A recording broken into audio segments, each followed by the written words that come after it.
নমস্কার বন্ধুরা। তো অনারের তরফ থেকে একটা দারুণ স্মার্টফোন খুব তাড়াতাড়ি আসতে চলেছে। খুব তাড়াতাড়ি মানে হলো 18ই জুলাই আসতে চলেছে। মানে দুটো ফোন আসবে, অনার 200 5G আর অনার 200 Pro 5G। তো এই জন্য এই ভিডিওতে আমরা ডিসকাস করবো এই যে প্রো বলে যে এডিশনটা আসতে চলেছে এটার পুরো ডিজাইন, স্পেসিফিকেশন আর প্রাইস, আর যে দামে লঞ্চ হবে তো সেই দামে এটা সবচেয়ে ভালো ডিভাইস হবে কি হবে না, এই ভিডিওতে আমরা এটার সম্বন্ধে আলোচনা করবো। তো চলো শুরু করছি ভিডিওটা কোনো সময় নষ্ট না করে। আপনি যদি গ্যাজেটাল বাংলা চ্যানেলে প্রথমবার আসেন আর এরকম বাংলা টেক ভিডিও ডেইলি দেখতে চান তাহলে গ্যাজেটাল বাংলা চ্যানেলটা সাবস্ক্রাইব অবশ্যই করে নেবেন। তো প্রথমত আলোচনা করবো এই স্মার্টফোনটার ডিজাইন সম্বন্ধে। তো যেমনটি দেখতে পাচ্ছেন এই যে অনার 200 প্রো, পেছন দিক থেকে দেখতে হবে এক্স্যাক্টলি এরকম। ফোনটা আপনি টোটাল তিনটে কালারে পাবেন, গ্রিন, হোয়াইট আর ব্ল্যাক। এর পেছন দিকে আছে টোটালি গ্লাস ব্যাক, সাইডে আছে মেটালিক ফ্রেম। এর থিকনেস হলো 8.2 মিলিমিটার আর ওয়েট 199 গ্রাম।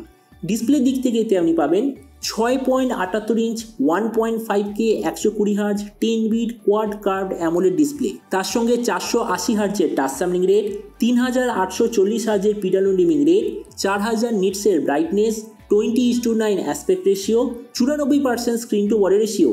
ডিসপ্লে সার্টিফিকেশনে আছে HDR10+ সার্টিফিকেশন আর তার সঙ্গে গরিলা গ্লাসের ডিসপ্লে প্রোটেকশন।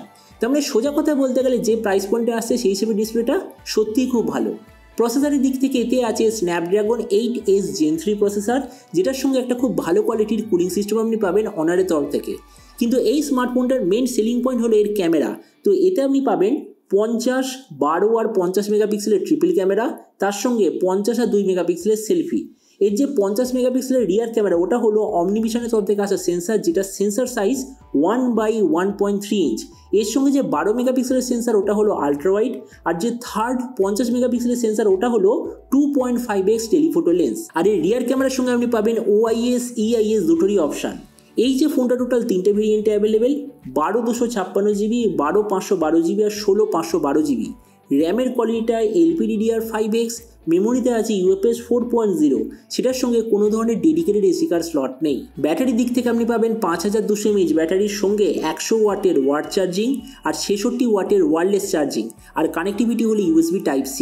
তো এবারই স্মার্টফোনের বাকি কিছু ফিচার বলতে গেলে এতে আপনি পাবেন Android 14 out of the box, কোনো ধরনের 3.5mm জ্যাক নেই, dual speaker, under display fingerprint sensor আর IP55 এর ওয়াটার অ্যান্ড ডাস্ট প্রোটেকশন। আর এর OS আপডেট সাইকেলের দিক থেকে বলতে গেলে 3 বছরের মেজর OS আপডেট আর 4 বছর সিকিউরিটি আপডেট আপনি পেয়ে যাবেন। তো এবার সবচেয়ে মেন জিনিস, ফোনটা কি দামে লঞ্চ হবে, কবে লঞ্চ হবে। দেখুন কবে লঞ্চ হবে আমি অলরেডি বলে দিয়েছি, 18 তারিখে লঞ্চ হতে চলেছে। আর আমি যদি একটা প্রাইস সম্বন্ধে বলি তো দেখুন বলা যায় যে এই স্মার্টফোনটা ইন্ডিয়ার মার্কেটে আসার কথা ওই 40 থেকে 45 হাজারের মধ্যে। আর আপনাদের ভিডিওটা বাংলাদেশ থেকে দেখে থাকেন তো বাংলাদেশে এটা লঞ্চ হওয়ার কথা যতদূর মনে হয় 55,000 বাংলাদেশি টাকার আশেপাশে। তো এবার সব ভিডিওর মধ্যে আপনাকে জানাবো এই যে স্মার্টফোনটা যে আসতে চলেছে এটা কি প্রাইস পয়েন্টের মধ্যে সবচেয়ে ভালো নাকি এর চেয়ে বেটার অন্য কোনো স্মার্টফোন অ্যাভেলেবল আছে। দেখুন যেমন আমি আপনাকে সবসময় বলি প্রতিটা স্মার্টফোন যে মার্কেটে লঞ্চ হয় এটা একটা পার্টিকুলার সেলিং পয়েন্ট থাকে। যেমন হলো আমরা যদি গেমিং ফোন দেখতে চাই তাহলে পোকো অথবা আইকো, আমরা যদি ক্যামেরা সেন্ট্রিক ফোন দেখতে চাই তাহলে অ্যাপেল, স্যামসাং অথবা অনার, আমরা যদি একটা অলরাউন্ডার বাজেট রেঞ্জে অপটিমাইজ স্মার্টফোন নিতে চাই তাহলে OnePlus। তো ওই জন্য অনারের এই স্মার্টফোনটা যে প্রাইস পয়েন্টে আসছে এটা সবচেয়ে ভালো গেমিং ফোন হিসেবে লঞ্চ হচ্ছে। এবার সেম প্রাইস পয়েন্টে গেমিং ক্যাটাগরিতে অলরেডি দুটো ফোন অ্যাভেলেবেল আছে। একটা নাম হলো Realme GT6, দ্বিতীয়টার নাম হলো Xiaomi 14CB, ওই 40 থেকে 45 হাজারের মধ্যে অ্যাভেলেবেল। তো আমরা যদি এগুলোর সঙ্গে কম্পেয়ার করি, প্রথমত ডিসপ্লে এই দিক থেকে আমি বলবো অনার নো ডাউট বেটার। কেননা দেখুন শাওমিতে আছে কোয়াড কার্ভ ডিসপ্লে কিন্তু ছোট সাইজের মানে কম্প্যাক্ট ডিসপ্লে, সেইখানে রিয়েলমিতে আছে বড় সাইজের ডিসপ্লে কিন্তু ডুয়েল কার্ড। সেখানে অনারে দুটো জিনিসই আছে, রিয়েলমির মতো সবচেয়ে বড় সাইজের ডিসপ্লে, তার সঙ্গে শাওমির মতো কোয়াড কার্ভ ডিসপ্লে। তার মানে ডিসপ্লের দিক থেকে অনার বেটার। প্রসেসর এই দিক থেকে সব কোম্পানির মতো স্ন্যাপড্রাগন 6S Gen 3 আপনি পাবেন। কিন্তু এই স্মার্টফোনটার মেন সেলিং পয়েন্ট হলো এর ক্যামেরা। কেননা দেখুন GT6, Xiaomi 14CB সবাই ক্যামেরা সেন্ট্রিক স্মার্টফোন।